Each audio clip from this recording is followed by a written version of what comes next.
prison de Meaux, à 70 km de Paris, semble bien calme.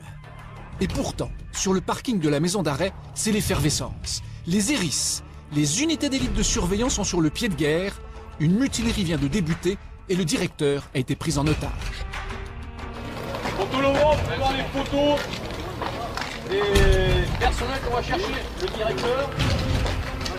directeur, SCO. On a également un DPS qui s'appelle Casanova.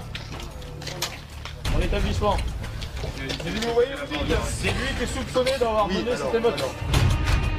Une émeute avec prise d'otage, l'événement le plus redouté par les surveillants de prison.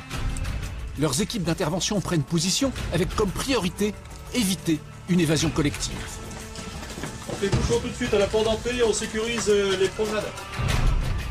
Tous les accès sont placés sous contrôle, notamment la porte d'entrée principale, le petit sas de sécurité et la lourde grille blindée qui dessert les cellules.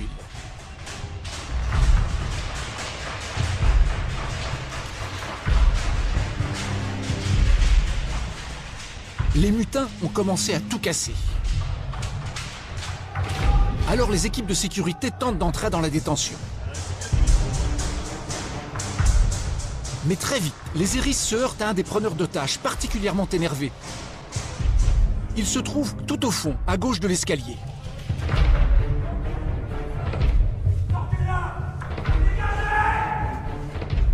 Ok, on dégage, les gars. Les mutins triomphent. En fait, ce sont de faux détenus dans une prison désaffectée pour un entraînement grandeur nature. Mais tout se déroule dans des conditions particulièrement réalistes. Les super flics du raid sont appelés en renfort dès qu'il y a prise d'otage.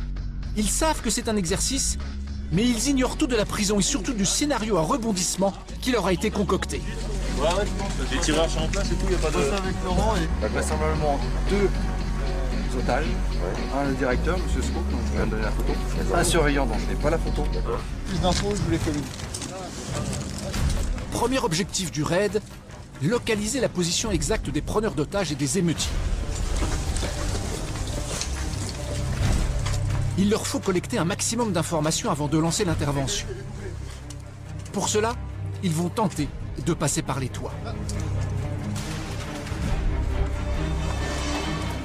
Pendant ce temps, une autre équipe prend possession des sous-sols. Un impressionnant dédale de couloirs qui caractérise toutes les vieilles prisons et auxquelles les détenus n'ont pas accès. Des passages stratégiques pour les groupes d'intervention. Ils débouchent ainsi discrètement au cœur de l'établissement et peuvent observer la situation.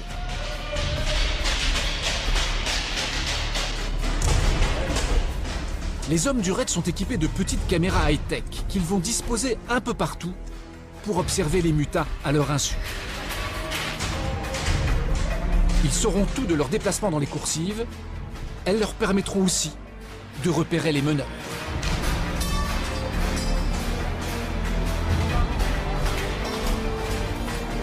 Là, j'ai les 4. Hein. Ouais. 1, 2, 3, 4. Ouais, c'est bon. On a les 4 là. Soudain, c'est l'intervention. Il faut séparer les mutins des preneurs d'otages.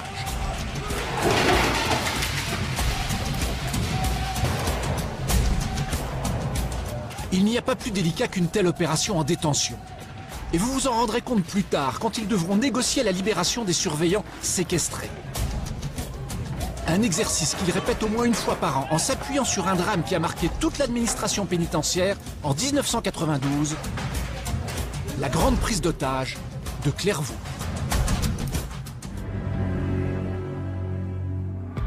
Tout a commencé ce 11 septembre 1992 à 16 h. Un petit groupe s'extrait de la prison en courant par la porte d'entrée. C'est une évasion collective, car ils sont 9 à se faire la belle. Ils cumulent ensemble plus de 100 années de prison, des détenus armés et déterminés. Mais surtout, ils ont pris 11 surveillants en otage. Le groupe va forcer le passage et ouvrir le feu sur tous ceux qui tenteraient de les arrêter. la petite 4L du gendarme venu en renfort est immédiatement criblée de balles. Tout se précipite. Les détenus libèrent les otages sauf un, qu'ils font monter de force dans une voiture. Jean-Pierre Nobleau va connaître la peur de sa vie. Les forces de l'ordre peuvent encore prendre des évadés de vitesse avant qu'ils ne rejoignent l'autoroute toute proche. Trop tard, ils sont déjà au péage. Nouvelle victime, la caissière. Il y a une voiture disons, des mecs qui sont arrivés et puis ils ont embarqué la femme. Il y en a un qui l'a pris par le cou, il croyait qu'il s'amusait, puis pendant qu'il y en a un qui rangeait la caisse, et ben, ils ont embarqué la femme à deux, quoi. C'est le début d'une cavale qui va semer la panique dans la région. Des barrages sont dressés sur les grands axes. Les photos des évadés ont été distribuées à toutes les polices et les voitures sont passées au peigne fin. Mais les fugitifs ont emprunté les routes secondaires et traversé les petits villages de la région. Le soir, nouvelle prise d'otage. Pour passer la nuit, ils braquent un couple de retraités à seulement 20 km de la prison. Alors ils sont arrivés par le sous-sol, ils ont monté là et puis ils sont rentrés dans le couloir et aussitôt on regardait la télévision, on tournait le dos à la porte d'entrée et j'ai aperçu le canon de revolver sous mon nez. Le lendemain, les fugitifs reprennent la route. Finalement, ils libèrent la caissière et le surveillant sain et sauf près de Nancy. On nous a lâchés au milieu de la forêt. On est revenu à pied. Voilà. Et on est revenu à pied, on est allé à la première maison que nous avons rencontrée. Et puis. Vous êtes tranquillisé maintenant? Oui. Puis ça va mieux. Retour à la prison. Les otages l'ont échappé belle, car les fugitifs, dans leur évasion, n'ont pas hésité à tirer. Ils ont laissé derrière eux 2 morts. Les surveillants et leurs familles sont en état de choc. Il paraît que c'était un vrai western. Ça tirait de partout, tout le monde se réfugiait dans tous les coins. Un jour ou l'autre, qu'est-ce qu'on va dire? On finira tous pareil. Nouvelle évasion dans une prison française, la centrale de Clairvaux dans l'Aube. Une évasion qui s'est terminée en sang puisqu'un gardien et un détenu ont été tués. Tout s'est déroulé ici, dans cette immense prison, qui a connu en septembre 1992 l'une des évasions collectives les plus longues et les plus violentes jamais vues en France. Ce scénario tragique, Yves Dupaty en a été malgré lui l'un des principaux acteurs. En tant que surveillant-chef, il a été l'otage le plus exposé. Et c'était un film de bandits à la télévision, une prise d'otage à la télévision, mais là vous n'êtes pas dans le canapé, vous êtes en bonne exposition. Hein. Il a même failli se faire tirer dessus par l'un de ses collègues et amis qui était en poste au Mirador, Hervé Almersch, 15 ans de métier. Votre rôle, c'est d'arrêter, c'est d'empêcher l'évasion. Donc, par tous les moyens, à partir du moment où vous êtes armé et que le mec se trouve dans une zone neutre où il n'a pas à y être, et après sommation, vous pouvez faire feu. Les surveillants doivent s'occuper de détenus les plus dangereux. Près de 20% d'entre eux sont condamnés à perpétuité. Ils ont conféré à Clairvaux une réputation de prison sensible. Si t'es ici, c'est que t'es un irrécupérable, quoi. C'est que t'es foutu. C'est surtout un mythe, Clairvaux est un mythe. T'as 60 mecs qui n'ont rien à perdre. Une situation potentiellement explosive. Alors Amaury de Haute-Cloque, le chef du raid, fait de ces prisons une priorité. Tous les établissements de longue peine sont par nature des établissements que nous surveillons tout particulièrement. Parce qu'il y a à l'intérieur tous les ingrédients nécessaires à ce qu'il puisse apparaître une gestion de crise majeure, avec des prises d'otages et une mutinerie qui peut éventuellement survenir. Et parmi ces détenus imprévisibles, Michel Guélam, 20 ans pour braquage et meurtre. Ce n'est pas le malfaiteur le plus connu du grand public, mais vous allez découvrir que son projet d'évasion était très violent. La prison est truffée de détecteurs de métaux. Or, pour que son plan réussisse, il doit se procurer des armes. Parviendra-t-il à tromper les portiques? Certains fabricants sont alarmistes. Je ne suis pas convaincu qu'avec ce portique, ou ceux qui sont installés aujourd'hui dans les prisons, on arrive à intercepter tout ce qui devrait être intercepté à l'entrée des prisons. Ensuite, il a besoin d'un camion, en prison. Et il en trouve un. Comment se l'est-il procuré? Et à quoi va-t-il lui servir? Tous les surveillants vont être pris de court. Enfin, la prison est surveillée par 5 miradors, avec des gardiens armés. Comment ont-ils pu laisser filer 9 détenus d'un seul coup? Là, je prends le fusil, je déplombe donc la petite boîte, je prends le fusil, j'engage une cartouche dans le canon puisque le chargeur est déjà dessus. J'ouvre les fenêtres pour pouvoir tirer, pas tirer à travers les fenêtres. Et je dis, je vais voir ce qui va se passer. Résultat, un drame qui va durer plus de 20 minutes. Une tragédie supplémentaire dans l'histoire de cette prison, hors norme. Une évasion de la sorte, on ne pouvait pas l'imaginer. Et ça, c'est pour lui. Voilà. Notre histoire commence à Antibes, sur la côte d'Azur, à la poste centrale, avec un braquage tombé dans l'oubli. Nous sommes en 1980. Il est 9h ce matin lorsque les trois gangsters font irruption dans les locaux de la Poste. Les bandits, entre 20 et 30 ans, ne sont pas masqués, mais en revanche bien armés. Revolvers, pistolets mitrailleurs et grenades. Un braquage de faible envergure, seulement 220 000 francs de butin, à peine plus de 30 000 euros. Mais pour couvrir leur fuite, les auteurs ont pris en otage cet employé et un policier qu'ils relâchent, traumatisés, quelques minutes plus tard. Vol à main armée avec prise d'otage pour la police, c'est du grand banditisme. Pour la justice, la cour d'assises. Or, ce n'est pas le fait d'un braqueur chevronné, mais le premier coup d'un tout jeune malfaiteur débutant, Michel Guélam. Il va refaire parler de lui à Paris. Il se rend coupable d'un meurtre. Il est donc 2 fois criminel, condamné à 20 ans de réclusion. Pour ces récidivistes du crime, il y a des prisons à part. À 300 km à l'est de Paris, en pleine campagne, dans la petite commune de Ville-sous-la-Ferté. Un immense mur de 13 km de long. Il délimite l'une des plus grandes abbayes de France, celle de Clairvaux. Un porche du XVIIIe siècle et de magnifiques façades pour les amateurs de vieilles pierres, mais surtout des bâtiments à la sinistre réputation pour les criminels du pays.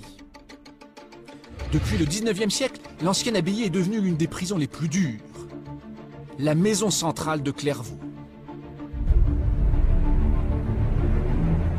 Jusqu'à la fin des années 60, les détenus les plus dangereux, ceux condamnés à de longues peines, ont été enfermés ici, dans ce grand cloître d'abbaye vétuste, aujourd'hui désaffecté. Des couloirs immenses et froids où circulaient plus de 600 détenus.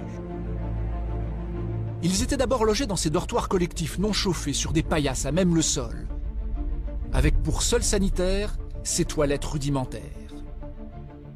Puis dans des cellules individuelles, mais pas n'importe lesquelles, on les appelle des cages à poules. Des cellules de 4 mètres carrés improvisées dans des salles immenses, où l'on trouve encore sur les murs des traces du passage des détenus. La nuit, ils sont enfermés ici pendant 12 heures.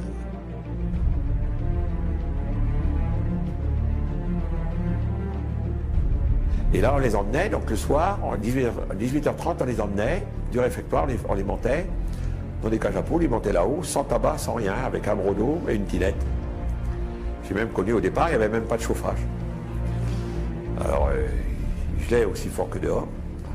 Après, il y a eu du chauffage, mais comme la tinette sentait mauvais, bon, les détenus ne pouvaient pas supporter, les fenêtres étaient quand même ouvertes, alors donc, il faisait toujours aussi froid. Et voici leur cours de promenade. L'intérieur du grand cloître a tourné en rond autour des latrines. Un établissement tellement vétuste qu'il a dû être fermé au début des années 70. Alors pour le remplacer, une nouvelle prison est construite, juste à côté. Ce sont ces bâtiments modernes avec autour de grands terrains de sport. Voilà à quoi ils ressemblent. On est loin de l'architecture du XVIIIe siècle, pour des constructions beaucoup plus fonctionnelles. C'était plus agréable, c'est vrai, parce qu'il y avait l'eau, il y avait les WC, il y avait une grande fenêtre, il y avait... Bon, la cellule était propre, c'était tout neuf et tout. Et pourtant, ces nouveaux bâtiments qui devaient redorer le blason de Clairvaux vont être inaugurés dans le sang. Un drame dont la presse s'est emparée sous le titre « La tuerie de Clairvaux ».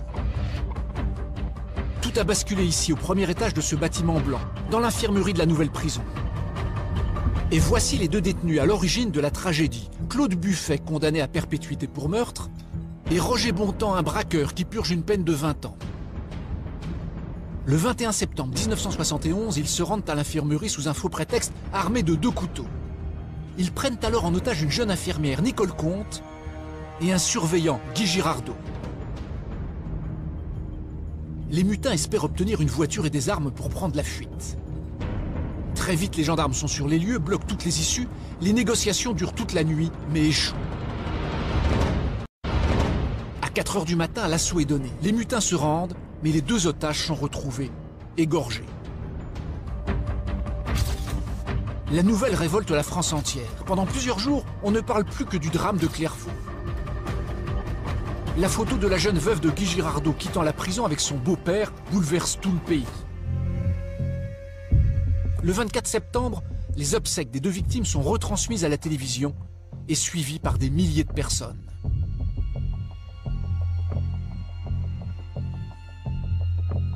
Un an plus tard, les deux détenus sont condamnés à mort et guillotinés à Paris. Ce drame va marquer à jamais la nouvelle prison de Clairvaux. Or, c'est dans ces murs que Michel Guélam arrive 20 ans plus tard, en 1991. Et il est déjà repéré par les surveillants, comme Yves Dupaty. C'est un détenu dangereux, détenu particulièrement signalé. Bon, ils sont particulièrement signalés quand ils sont surtout dangereux au point de vue évasion, au point de vue prise d'otage et tout ça. Et lui, il faisait partie de ces détenus-là. D'ailleurs, très vite, Michel Guélam pense à une évasion. Mais la prison qu'il découvre ne ressemble à aucune autre. C'est ce qu'on appelle une maison centrale. Ici, les mesures de sécurité sont démultipliées. L'entrée est surveillée par ce poste de garde et mène au bout du porche à une immense cour d'honneur. C'est la partie administrative avec à gauche le bureau du directeur. Au milieu, une allée de 120 mètres de long et à droite, des salles d'appel et de repos pour les surveillants.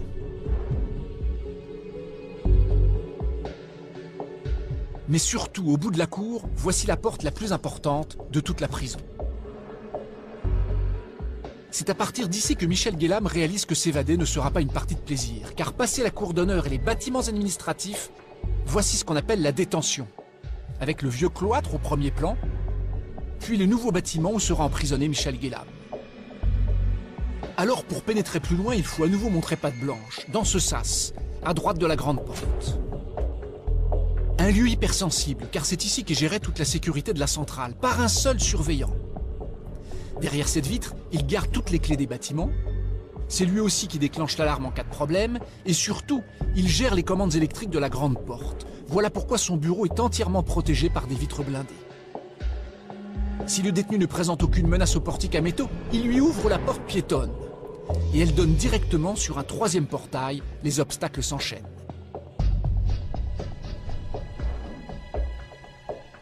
Michel Guélam se retrouve ensuite dans un grand chemin de ronde qui longe les terrains de sport.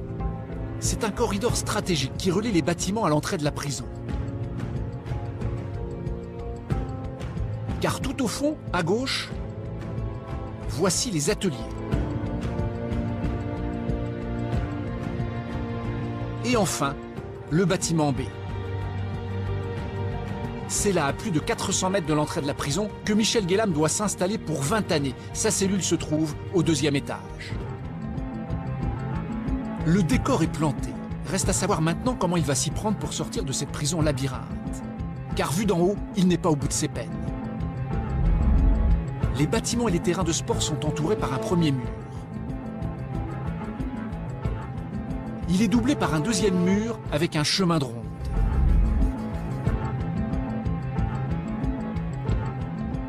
Et enfin, une troisième enceinte englobe toutes les nouvelles installations et la vieille prison désaffectée.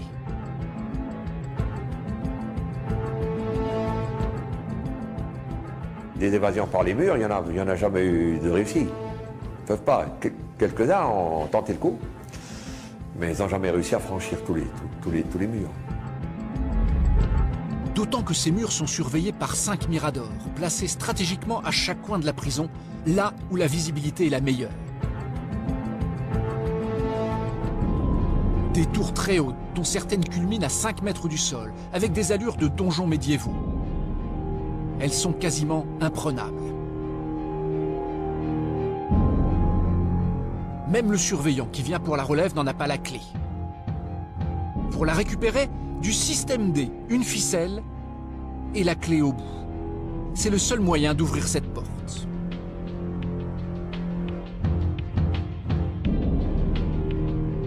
Une fois à l'intérieur, il est parti pour 5 heures de surveillance solitaire. En haut des escaliers, le gardien s'enferme derrière une lourde trappe en tôle renforcée qui condamne complètement l'entrée de la tour.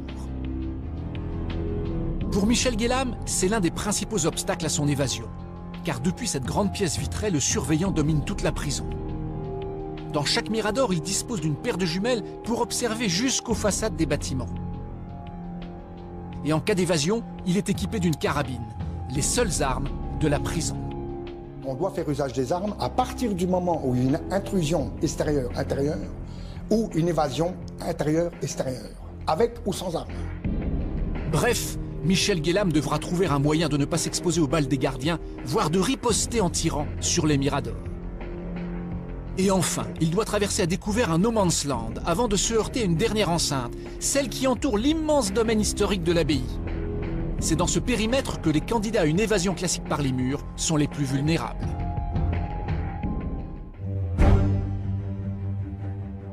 En conséquence, Michel Guélam pense que c'est peut-être plus facile de forcer les portes que de sauter les murs. Il se prépare donc à une confrontation avec les gardiens. Seulement, en maison centrale, ils sont plus nombreux que dans une prison ordinaire. 1 pour 20 détenus contre 1 pour 100 ailleurs, et vous allez comprendre pourquoi. Ils prennent leur service à 7 h du matin avec la distribution des clés dans le sas blindé. Puis, direction la détention, où dans une maison centrale, l'ambiance est toujours un peu électrique. Si vous travaillez à Clairvaux, vous partez le matin, ou si vous y pensez, vous savez très bien que le soir, vous pouvez ne pas revenir, vous pouvez être attaché dans un coin. Problème de prise d'otage, de rébellion, de tapage dans les portes, de non-remontée de sport, non-remontée de promenade, non-remontée d'atelier, enfin, pour faire des mouvements, parce qu'ils réclament ça ou ça, enfin, vous voyez quoi. Des situations tendues qui partent souvent du même lieu, entre les bâtiments A et B, depuis cet immense terrain de sport. Et voici les détenus qu'ils ont à gérer. En centrale, on incarcère les longues peines, de 10 ans à perpétuité, et surtout, les récidivistes comme Michel Guélam, ceux qui ont commis plusieurs crimes. Nicolas, lui, purge une peine de 18 ans de réclusion pour meurtre. Quand t'as pris perpétuité, t'as plus rien à perdre. Si t'as des types qui sont là pour 30 piges et qui n'ont pas de famille, qui n'ont pas de thunes, qui sont dans la merde noire. Voilà pourquoi ce sont des détenus difficiles, ils n'ont rien à perdre. Il y a des gars qui avaient perpète, plus peine non compressible. Donc ils avaient fait 3 fois le même délit. Alors la gestion de la prison repose sur un équilibre précaire, entre les ordres des surveillants et leur acceptation par les détenus. Ils savent très bien que tu peux pas parler à un mec qui a pris 30 ans comme tu parles à un mec qui a pris 6 mois de tôle. Ils ne peuvent pas se permettre ce genre d'écart. Une injustice commise sur un détenu, ça entraîne automatiquement un mouvement. Les gars refusent de remonter de promenade, c'est direct. Toujours un rapport de force. Et c'est non, il faut, vous savez, c'est très très délicat. On est sur le tranchant du rasoir. Hein. Bref, à force de côtoyer ces durs à cuire pendant la promenade, Michel Guélam a une nouvelle idée. Il serait plus facile de sortir de la forteresse de Clairvaux en groupe plutôt que tout seul. Seul problème, s'il peut se constituer une bande dans la journée, le soir à partir de 18 h 30, c'est la règle en centrale, chacun se retrouve pour toute la nuit en cellule individuelle dans ces immenses bâtiments, sans pouvoir communiquer. Alors comment va-t-il les recruter? Encore un problème, car après des années de centrale, beaucoup se sont résignés et se sont installés dans leurs cellules pour purger leur peine. Comme par exemple Pierre qui passe son temps à capturer et élever des oiseaux.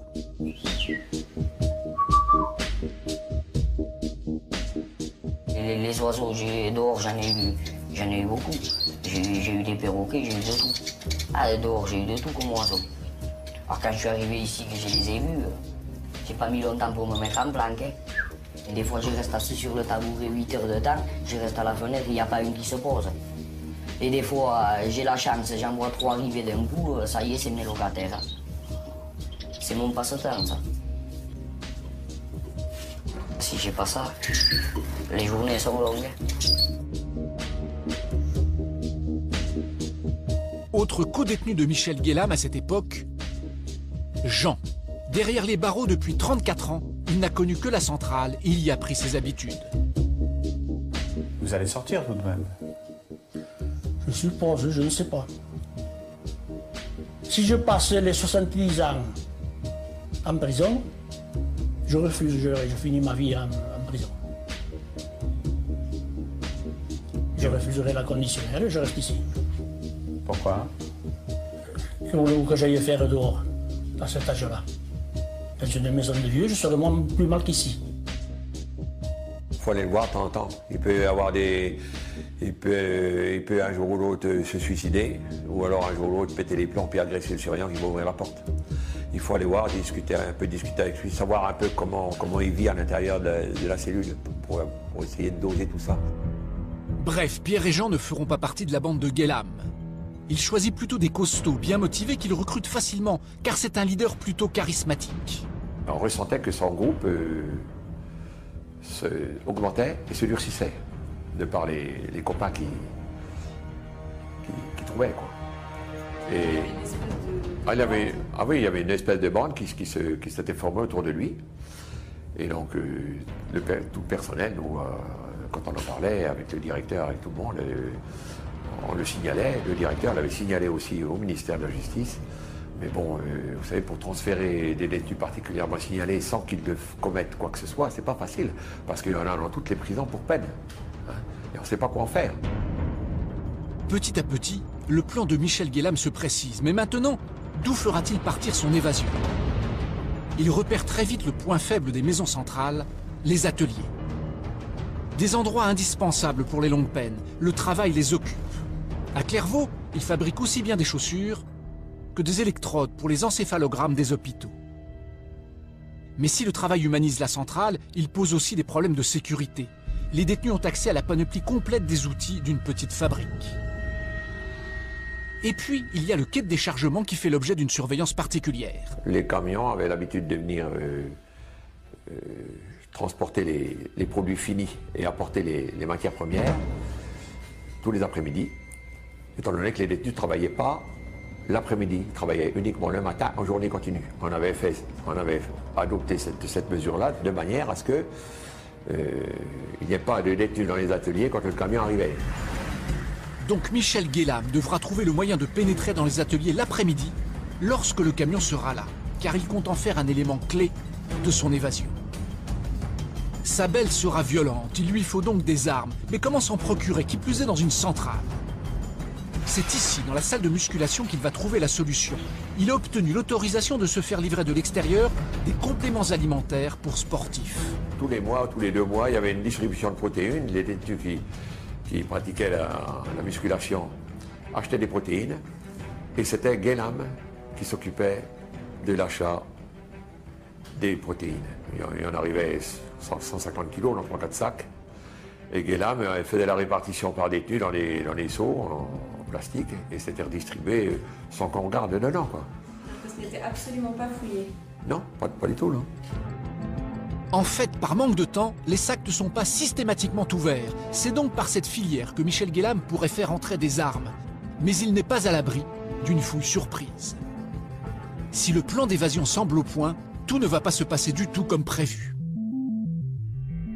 Nous sommes le 11 septembre 1992, c'est le jour J. Cet après-midi-là, les détenus du bâtiment B ont sport. Parmi eux, Michel Guélam et sa bande. L'air de rien, ils se retrouvent au rez-de-chaussée, direction la salle de musculation.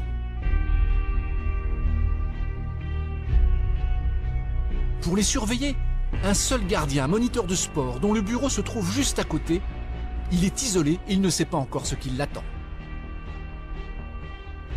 C'était de là que partaient tous les bagarres, partaient de là. Tous les trafics, tous les petits trafics et tout, ça partait de là. Et puis les mouvements collectifs, systématiquement. C'était vaste, il y avait plusieurs salles, puis ils étaient nombreux, très nombreux. La bande de Michel Guélam se sépare en deux.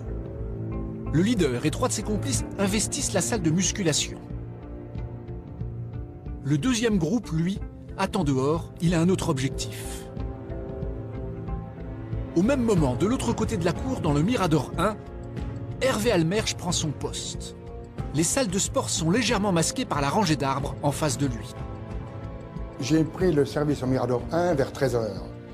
La relève se fait vers 13h. J'ai donc relevé mon collègue.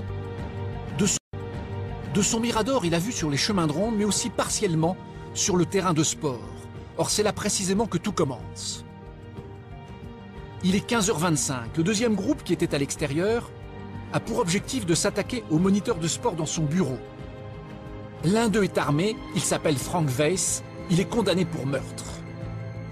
Immédiatement, il braque le surveillant et se fait remettre ses clés, dont celle du bâtiment B.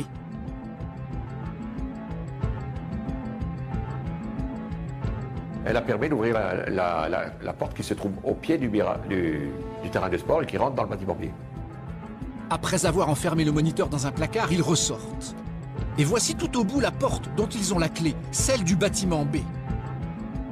Ils se montrent très agressifs. Au lieu de fuir les surveillants, ils partent à leur recherche, grimpent dans les étages, arrivent au palier avec un objectif précis, faire des otages. Tous les surveillants qui passaient dans le coin les prenaient en otage. Tous, ils voulaient en emmener le plus possible. Ça laisse une marge de manœuvre potentielle pour éventuellement en tuer un ou deux ou plusieurs. Si vous êtes tout seul, vous avez des chances d'avoir une survie. Si vous êtes deux, peut-être aussi. Mais si vous êtes 15, le mec, il peut s'amuser. Hein. T'ouvres, non pas en 1. T'ouvres pas, non pas en 2. T'ouvres pas en 3. Le mec, il ouvre. Hein. Mais pour le moment, ils n'ont capturé que 2 surveillants. Ils s'en contentent et rejoignent les ateliers qui se situent juste en dessous. Comme tous les après-midi, il n'y a pas de détenus pour permettre les livraisons. Et le camion est bien là. À ce moment précis, personne n'a encore pu donner l'alerte. Et les autres surveillants n'ont rien remarqué. Si le moniteur est hors de danger, ses clés sont entre les mains de 5 mutins armés avec 2 otages qui n'emmènent pas large. Car cette situation leur rappelle le drame qui s'est déroulé dans une autre centrale à peine 3 jours plus tôt. Dans le centre de la France, près de Moulins, la centrale 10 heures dans l'Allier. Une prison dernier cri, inaugurée au début des années 80, équipée des meilleurs systèmes de sécurité.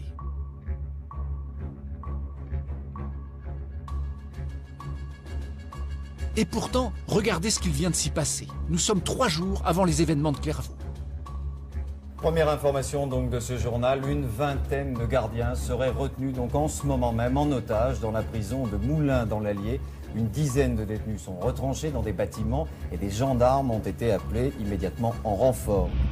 Le GIGN, l'unité d'élite de la gendarmerie, arrive à la rescousse. Il y a 10 mutins et 20 otages à gérer. L'hélicoptère largue ses tireurs d'élite sur les points stratégiques de la prison. Ils sont prêts à faire feu si la situation dérape. Au sol, l'intervention se prépare. Mais les gendarmes n'ont que très peu d'informations sur ce qui se passe à l'intérieur. Seul indice qui n'augure rien de bon, ces épaisses fumées noires, elles inquiètent les premiers témoins. Ça brûle un peu partout. Les ateliers ont été dévastés. Ça brûle de tous les côtés. Hein. Après une longue négociation et une rapide charge, tous les otages sont libérés. Ils l'ont échappé belle, car les mutins ont été extrêmement violents. Toute la nuit, ils ont pu circuler dans la prison grâce aux clés de leurs otages. Ils se sont déchaînés, comme le prouve ce poste de contrôle dont la vitre blindée a explosé. Il y a 2 ateliers sur 5 qui ont été détruits, enfin qui ont été victimes des flammes à l'intérieur. La structure du bâtiment a tenu, semble-t-il, mais ils sont inutilisables pendant un certain temps. Les dégâts sont tels qu'il faudra 3 années de travaux avant que la prison ne puisse rouvrir en toute sécurité. Et pendant ce temps, la totalité des prisonniers est transférée dans les autres centrales. Quand elle rouvre en 1995, après 10 millions de francs d'investissement, Moulins-Yzeure est la plus moderne des centrales de l'époque. Dispositif anti-intrusion, mirador renforcé, couloirs grillagés surmontés de barbelés, et à l'intérieur, les bâtiments sont isolés les uns des autres par des portes et des grilles tous les 5 mètres. Pour éviter que les détenus puissent reprendre le contrôle de la prison, on limite le nombre de clés en circulation. Les surveillants n'ont plus que celles des cellules. Quant à l'ouverture des portes et des grilles de couloir, elle est commandée électriquement depuis ce sas blindé. Et pas question d'en ouvrir une si les autres ne sont pas fermées. Tu m'ouvres la porte 11, s'il te plaît. D'accord. Ah oui, le cadeau n'est pas fermé. Voilà. Et voilà la grande nouveauté, un poste de contrôle pour les 73 caméras de vidéosurveillance installées dans la prison. les détenus sont suivis à la trace. Oubliez la relative liberté de circulation qui existe habituellement dans les centrales. Enfin, la sécurité des chemins de ronde, l'ultime rempart anti-évasion, est renforcée. Des surveillants casqués s'entraînent à intervenir. Équipés d'un fusil à pompe à balles de caoutchouc. Alors, qu'est-ce que vous faites? Je ne tire pas. Ok, j'attends. Ok, c'est très bien. Une arme suffisamment puissante pour assommer un individu. Mais surtout, il faut savoir se positionner dans un chemin de ronde en cas de mauvaise rencontre, avec des évadés cachés ou un groupe de mutins. Tout le monde ici, quelque part dans sa tête, dit pourvu que ce ne soit pas moi qui ai à l'utiliser. Parce que, évidemment, le jour où on l'utilise, c'est qu'il y aura quand même un incident relativement sérieux. Ils ont encore tous en tête la dramatique mutinerie qui avait ravagé la centrale. Un cauchemar qui hante aussi les 2 surveillants qui viennent d'être pris en otage à Clairvaux, à peine 3 jours plus tard. Or, l'évasion prend une tournure dramatique. Pendant que le premier groupe, celui du bâtiment B, s'occupe de trouver des otages, Michel Guélam, dans la salle de musculation, fait le guet. De là, il a pris l'habitude d'observer les allées et venues des camions de l'atelier. C'est le top départ. Un petit couteau à la main, il se dirige vers cet espalier. Mais au même moment, premier imprévu, Yves Dupaty est en route vers l'atelier qui se trouve derrière cette porte, au bout de l'allée. Il accompagne un groupe de visiteurs. Je n'étais pas de service ce jour-là. Je conduisais une délégation syndicale qui venait visiter Clairvaux. À 15h40, le groupe franchit la porte en direction de l'atelier. Mais Michel Guélam ne se doute de rien. Il sort de la salle de musculation après avoir dévissé un espalier, court vers le mur du terrain de sport et l'escalade. Juste au moment où Yves Dupaty et sa délégation passent la porte. J'ai vu un détenu qui sautait le mur du terrain de sport. Ce détenu, je le connais aussitôt, je le connaissais très bien, c'était Michel Guélam. Yves Dupaty a le bon réflexe. Il renvoie aussitôt visiteurs qui s'enfuient vers le Mirador 1. Je ne vois rien. J'entends simplement un individu courant qui vient vers moi et qui me dit « Ouvre, ouvre, ouvre !» Il y a une évasion par les arbres. Je comprends, par les arbres. Moi, je dis « Qu'est-ce qu'il me raconte ?» Yves Dupaty se retrouve alors seul face à Michel Guélam qui vient de sortir une arme. Il s'approchait, m'a attrapé par la chemisette. J'ai vu qu'il avait dans sa main droite un pistolet. Et il m'a dit à ce moment-là, fais pas le con, on s'évade, on va prendre le camion et je te prends en otage. Yves Dupaty n'en croit pas ses yeux. Une arme en centrale, cela lui paraît impossible. Je lui dis, tu vas pas m'emmener avec ton revolver là? Parce que je pensais dans ma tête que c'était un faux revolver. Je pensais pas du tout qu'à Clairvaux, il pouvait y avoir un revolver. Et pourtant, le détenu ne bluffe pas. Il le prouve en tirant dans le mur. La situation bascule. S'il n'avait pas été armé, il aurait été arrêté très vite. Mais armé, c'est un autre contexte. Dans le Mirador 5, un autre surveillant a suivi toute la scène. Il a décroché sa carabine, mais dans la panique, il n'ose pas tirer. On n'est pas au top niveau pour prendre le fusil comme ça puis tirer sur un homme aussitôt. C'est pas vrai, il faudrait des heures d'entraînement. À défaut de tirer, le surveillant donne l'alerte, mais toujours d'une manière un peu confuse. Au sas blindé, l'alarme est aussitôt déclenchée, ce qui a pour conséquence de bloquer toutes les portes de la prison. Mais personne ne sait encore que dans le bâtiment B, une deuxième prise d'otage est en cours. Les 5 détenus et leurs 2 surveillants rejoignent le quai de déchargement des ateliers où se trouvent Michel Guélam et Yves Dupaty. L'ascenseur de l'atelier des chaussures s'est ouvert et là j'ai vu descendre plusieurs autres détenus et malheureusement plusieurs surveillants. 2 détenus étaient aussi armés. J'ai reconnu aussitôt Morard qui avait un petit revolver, un 6,35 et Vess qui lui avait un pistolet, genre 345. Et ce n'est pas tout. Derrière Michel Guélam, 3 autres détenus franchissent le mur grâce à son espalier. Et très rapidement, on s'est retrouvé donc 11 otages pour 8 détenus. En fait, à ce moment-là, ils sont 9 détenus avec 3 armes à feu et surtout le camion. Les otages sont sommés d'y monter. L'un d'eux est même posté en bouclier humain dans la cabine avant. Mais comment compte-t-il s'y prendre pour franchir les 3 portails renforcés qui les séparent de la sortie? C'est le scénario catastrophe qui, aujourd'hui encore, est enseigné aux élèves surveillants à l'ENAP, l'école de la pénitentiaire. Ces élèves commencent leur formation. Ils ne connaissent encore rien du métier, mais très vite, leur instructeur les met dans le bain sans prendre de gants. Votre carrière, elle est là, c'est une page blanche. Et tous les jours, vous allez écrire votre histoire dessus. Moi, je vais vous raconter qu'un événement. J'ai eu un élève ici en 92. Il est arrivé, il était en stage pratique à Clairvaux, il est arrivé dans la salle et il lui manquait 2 dents ici. Il avait 15 jours de boîte. Il s'est fait prendre en otage à Clairvaux.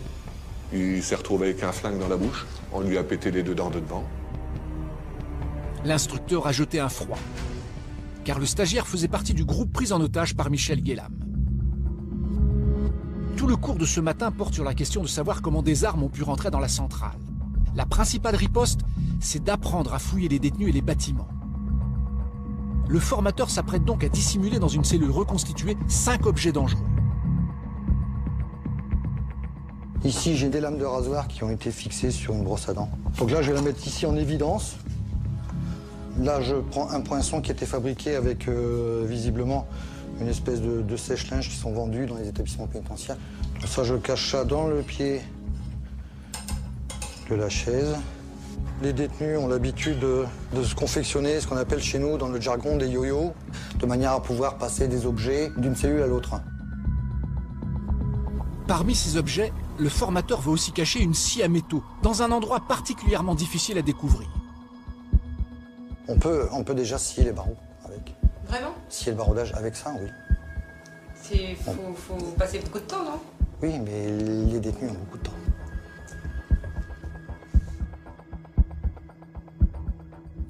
L'exercice va se dérouler sous les yeux de toute la classe. Et c'est Samuel qui s'y colle.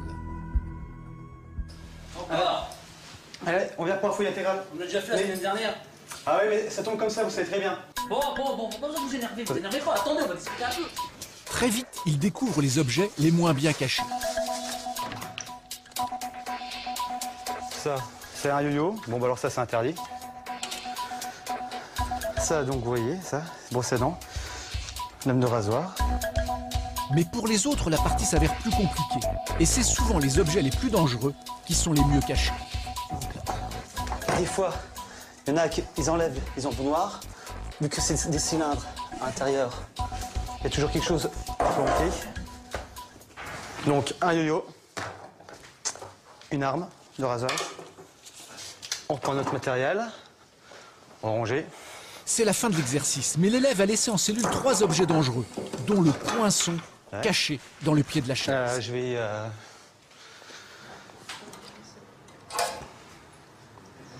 Il y a une méthode que je peux essayer de vous donner, c'est dès lors que vous rentrez dans une cellule, avant de commencer quoi que ce soit, mettez-vous à la place du détenu. Si moi j'avais quelque chose à cacher, à quel endroit je me mettrais? Et là, vous verrez que souvent, les choses apparaissent plus clairement. Un exercice aux conséquences capitales. Car à Clairvaux, les fouilles n'ont pas réussi à détecter un couteau en possession des évadés. Mais pire, elles ont laissé passer 3 armes à feu. Sans elles, l'évasion aurait déjà avorté. Sur le quai de déchargement, la tension monte d'un cran, car l'alarme a été donnée. Pour les 9 détenus et leurs 11 otages, c'est maintenant l'inconnu. Toutes les portes de la prison sont bloquées, ils sont tous pris dans la nasse. Comment vont-ils réagir? Personne n'est préparé. On y pense souvent, mais on ne peut pas se préparer à ça. On ne sait jamais, dans un truc comme ça, il y a un surveillant qui perd les pédales, qui veut sauter sur l'un d'entre eux. Ben c'est des coups de revolver qui partent dans tous les sens, puis il y a 3-4 morts. Pour Christophe, le négociateur du raid, les otages n'ont pas vraiment le choix. L'otage n'a qu'une chose à faire, c'est prendre son mal en patience, attendre sagement, ne pas se révolter, ne pas chercher à faire quelque chose avec le preneur d'otage.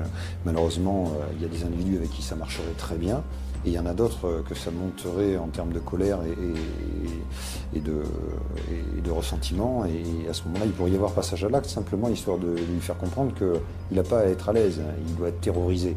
Donc tout dépend bien évidemment du profil des individus. Dans le milieu carcéral, on a plutôt affaire à des individus qui sont déterminés, qui sont réfléchis et qui ont un plan d'action à suivre. Et avec Michel Guélam, pas question de discuter, sa détermination est sans faille. D'ailleurs, regardez la suite de son plan. Porte bloquée ou pas, il va forcer le passage. C'est là où le camion se révèle un atout essentiel. Au premier impact de la porte a tenu. Moi, je me disais quand même, portée de prison, normalement, comment c'est solide. Mais le camion recule, prend son élan pour un deuxième essai. Et cette fois, la porte cède. Elle n'était pas blindée. Le véhicule déboule dans ce chemin de ronde. Il a 120 mètres à parcourir entre le Mirador 5 et tout au bout, le Mirador 1. A priori, il n'a aucune chance d'aller plus loin. Car le surveillant ouvre le feu. Mais il ne s'y attendait pas, les détenus ripostent. Alors tout va se jouer à l'autre bout, dans le Mirador qui contrôle la deuxième porte. Là, je prends le fusil, j'engage une cartouche dans le canon puisque le chargeur est déjà dessus. J'ouvre les fenêtres pour pouvoir tirer, pas tirer à travers les fenêtres. Et je dis, je vais voir ce qui va se passer. J'étais à peu près sûr que le surveillant du Mirador 1, je le connaissais très bien. Et j'ai dit, lui, quand il va nous voir arriver, il va tirer. Et... faut surtout pas qu'il tue un collègue quand même. Et donc le camion arrive et vient sous moi. Mais moi, je domine le camion. Donc je ne vois plus rien. Un camion vu du dessus, vous voyez rien. Vous voyez la bâche et le toit de la cabine. Aussitôt en arrivant, j'ai l'âme donc se pense derrière, il faut un coup de pétard par une balle avec un 7,65. La balle tape sur une cornière, ricoche, va se perdre dans le Mirador. Moins quart de seconde de réaction, je vais m'attirer dessus, je tire, boum, boum, je balance 2 balles, mais sur l'arrière du camion. Guélab a été touché au front. La balle est venue traverser le plancher, à côté de moi. J'ai pu voir Hervé Almerch, c'était le surveillant du Mirador 1. Je lui ai dit, arrête, on est une dizaine d'otages dans l'auto, dans le camion, ne tire plus, ne tire plus. Il me dit, tire plus, il y a plein d'otages, tire plus. Et l'autre, il me dit, balance ton fusil, enculé, balance ton fusil. Je balance rien du tout. Je me remets à la fenêtre, là, il y a un détenu qui déchire la bâche, avec un 357, il m'allume. Mais il m'allume mal, il n'a pas le temps de viser parce que j'ai quand même une carabine à la main. Je ne riposte pas, ne sachant pas qui est-ce qu'il y a derrière. Hervé Almerch est réduit à l'impuissance. Mais juste derrière la porte, dans la cour d'honneur, les renforts s'organisent. Alertés par l'alarme, 4 surveillants armés se répartissent dans la cour. Parmi eux, Marc Dormont, le surveillant cuisinier de Clairvaux. Il était en pause quand il a entendu l'alarme. Avec ses collègues, il se cache derrière les arches et les arbres de la cour. Mais les informations sont confuses. Ils ignorent que des surveillants ont été pris en otage. La confrontation pourrait tourner au carnage. De l'autre côté, près du camion, Michel Guélam a fait descendre Yves Dupaty. Il compte bien sur son autorité de surveillant-chef pour obliger le gardien du sas blindé à ouvrir la porte 2. Guélam a dit au portier, ouvre la porte. Mais aussitôt j'ai pris la parole en disant, non, et de toute façon il ne va pas ouvrir, il n'y a que le directeur qui peut dire d'ouvrir. Moi j'étais à peu près sûr du surveillant, je savais très bien qu'il n'allait pas aussitôt enclencher la porte électrique, ça ne se fait pas. Et donc, il n'a pas ouvert, bien entendu.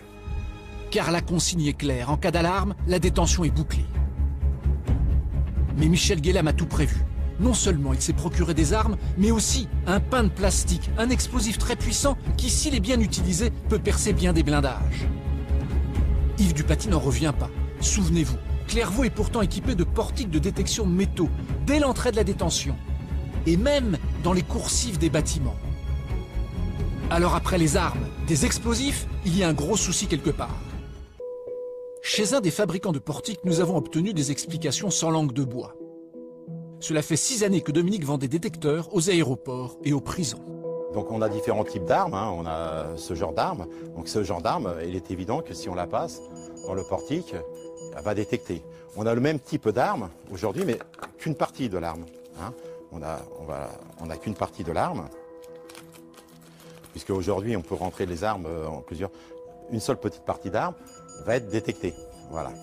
Donc les armes de Clairvaux ne sont probablement pas passées par le sas d'entrée. En revanche, pour d'autres objets dangereux, le détecteur n'est pas au point. Aujourd'hui, on a des lames de cutter. Si on passe les lames de cutter dans cet objet ici, si on passe les lames de cutter, aujourd'hui, les lames de cutter ne vont pas être détectées. Cette lame n'a pas été repérée par ce portique installé dans les prisons. Il en existe d'autres plus sensibles, pour les aéroports par exemple. L'autre portique est beaucoup plus sophistiqué. Là, on va pouvoir détecter la lame. Le problème est essentiellement financier. Le portique des aéroports coûte presque 2 fois plus cher que celui des prisons. En ce qui concerne les explosifs, il aurait fallu qu'un scanner à rayon X comme celui-ci soit installé à Clairvaux. C'est la seule manière de déceler toutes les matières dangereuses non métalliques comme ce pain de plastique. Une fois dans le scanner, il apparaît sur l'écran de contrôle en orange, avec les fils et le détonateur qui l'accompagnent. Mais en 1992, la plupart des centrales comme Clairvaux en étaient dépourvues. Alors par où est rentré l'explosif de Michel Guélam? L'enquête ira de surprise en surprise. En attendant, les surveillants n'emmènent pas large. Mais il allume la mèche, ça marche pas, ça pète pas. Bon, je regarde l'essence, qu'est-ce qu'il faut que je fasse? Je pouvais plus rien faire, hein, puisque le bâtiment m'a dit de ne plus tirer, il y avait plein d'otages là-dedans. Je vais pas m'amuser à rafaler le camion, c'est pas possible. Hein. J'avais plus, il est pas bon. Voyant que l'explosif ne fonctionnait pas, Guélam a pris la décision d'essayer de faire enfoncer la porte par le camion. Il s'agit de la porte la plus importante et a priori la plus solide de la prison. Michel Guélam n'avait pas prévu de la défoncer ainsi, d'autant que le camion a très peu de recul pour prendre de l'élan.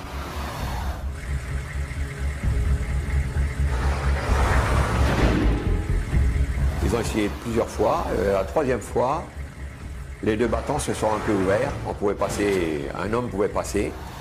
Et la boîte de vitesse du camion a lâché. Donc, on est tous partis à pied. Ça faisait du monde. Hein. Quand j'ai vu tout le monde, moi, c'est pas possible. Hein. Et bien, heureusement que je n'ai pas tiré dans le camion. Oh là là, vous savez, heureusement que c'est l'instinct, c'est pas le tir qui m'a fait ça, c'est l'instinct de chasse, je vous dis. Dans un buisson, vous avez un sanglier, un chien, vous tirez dans le buisson, vous tuerez le chien, vous tirez jamais le sanglier. Donc quand on ne voit pas, on ne tire pas. Et heureusement que j'ai suivi ce précepte-là. De l'autre côté de la porte, dans la cour d'honneur, les surveillants sont maintenant tous en place. Mais ils ignorent toujours que 11 de leurs collègues ont été pris en otage. On est parti en paquet, on a monté l'allée de la cour d'honneur en direction de la porte 1. J'ai vu que se trouvait un surveillant derrière un arbre. J'ai reconnu aussitôt Marc Dormont et il avait un fusil. J'ai crié de loin qui jette le fusil et qui sauve. Mais Marc Dormont reste en place et la fusillade éclate. Il est mortellement blessé. La justice n'arrivera pas à déterminer qui a tiré. En revanche, il a touché face à lui Rémi Morard, d'une balle dans le front. Le détenu s'écroule au milieu de la cour. Il y a déjà 2 morts, il reste encore une dernière porte à franchir. Arrivé à la porte 1, bon, il s'en serait certainement aperçu, ils sont pas plus bêtes que moi, qu'on pouvait ouvrir très facilement la porte, puisque c'était une porte à 2 battants. Il y avait un battant qui était tenu par une grosse barre en fer dans laquelle il y avait un trou et on mettait un cadenas pour la nuit. Il suffisait de lever cette barre de fer-là et les 2 battants allaient pouvoir s'ouvrir assez facilement. J'aurais dit ouvrir, j'aurais dit pourquoi, parce que j'ai vu que c'était fini. Ils avaient gagné, d'une part, et que d'autre part, je ne voulais pas qu'ils se dispersent dans toute la cour d'honneur pour aller prendre encore des femmes secrétaires en otage et tout. On avait perdu. Il fallait qu'ils partent le plus tôt possible. Aussi étonnant que ça puisse paraître, la dernière porte de Clairvaux n'est absolument pas renforcée. Et c'est là que la cavale commence, les tirs sur le gendarme arrivent en renfort. Et la fuite dans les campagnes environnantes. Immédiatement, les surveillants se mettent en grève à Clairvaux. Très vite imités par tous leurs collègues dans les autres prisons de France.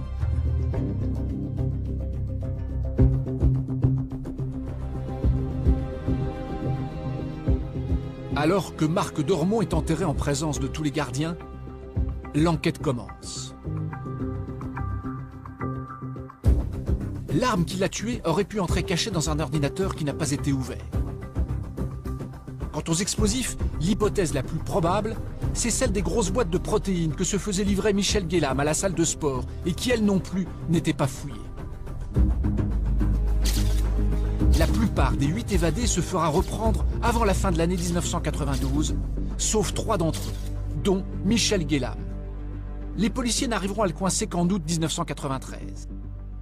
Il sera condamné à 20 ans de prison pour l'évasion la plus sanglante qu'ait jamais connue Clairvaux. Alors comment surveillants et policiers s'y prennent-ils désormais pour intervenir dans ce genre de situation? Retour à la prison de Meaux, l'exercice de reddition d'une mutinerie se poursuit.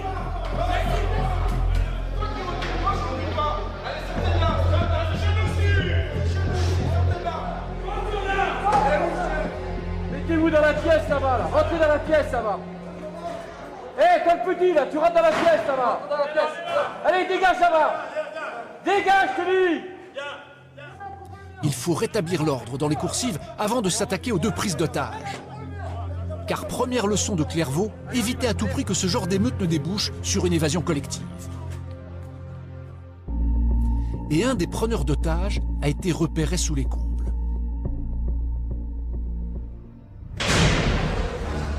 Pour y accéder plus vite, les policiers du raid sont passés par les toits.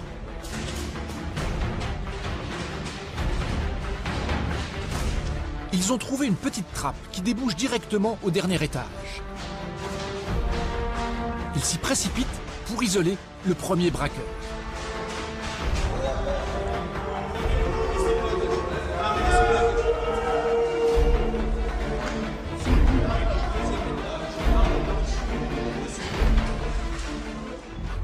À l'étage juste en dessous, le raid a isolé le 2e preneur d'otages. Il s'est enfermé dans cette cellule. Christophe, le négociateur, commence les pourparlers. Tu le mets de l'autre côté avec... Comme ça, lui il est sans arme et de l'autre côté, il peut... S'il peut... Très bien. D'accord. Monsieur Bastiani, j'ouvre la cellule. Monsieur Bastiani. Ça marche. Monsieur Bastiani, vous m'entendez?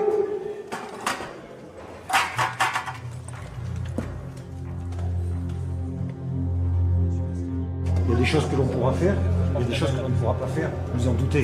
Prendre une voiture alors que vous avez un couteau, etc. On n'est pas dans ce registre-là, vous savez bien. Moi, je peux faire des choses pour vous. Si vous voulez changer d'établissement, si vous voulez être rapproché de chez vous, si vous voulez délivrer un message particulier au niveau de l'administration. Le preneur d'otages n'en démord pas. Il veut une voiture pour s'arracher de la prison et exige que personne ne le suive. Bon, je vais repartir, je vais rendre compte aux autorités, on va discuter, etc. Je reviens vous voir. Contact. Laser 2 de Christophe. Le négociateur se met d'accord avec le commissaire du raid qui demande qu'on accélère les opérations. Si au cours des négociations, il y a possibilité de neutraliser une ouverture, de neutralisation d'un des preneurs d'otages, vous le faites individuellement sans restriction. Je répète, donc sur initiative, intervention en cas d'opportunité, correct? Christophe tente alors une dernière négociation.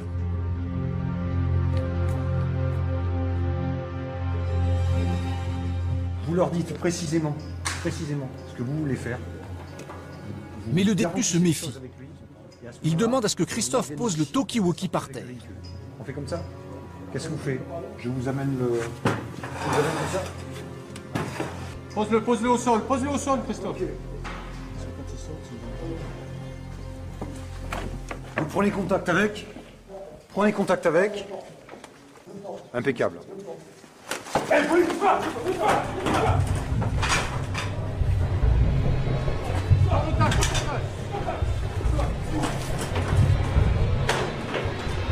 Bon les gars, pas de blessés?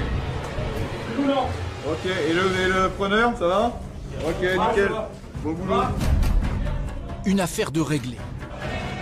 Reste l'autre séquestration dans les combles de la prison. Le raid tente de faire fléchir le détenu en lui indiquant que son complice s'est rendu.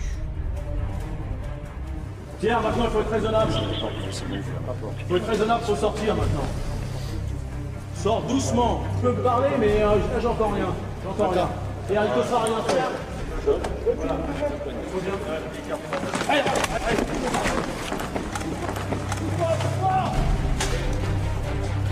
Il aura fallu près de 3 heures pour maîtriser toute la situation. Car il s'agissait d'un exercice. Dans la réalité, cela demande beaucoup plus de temps.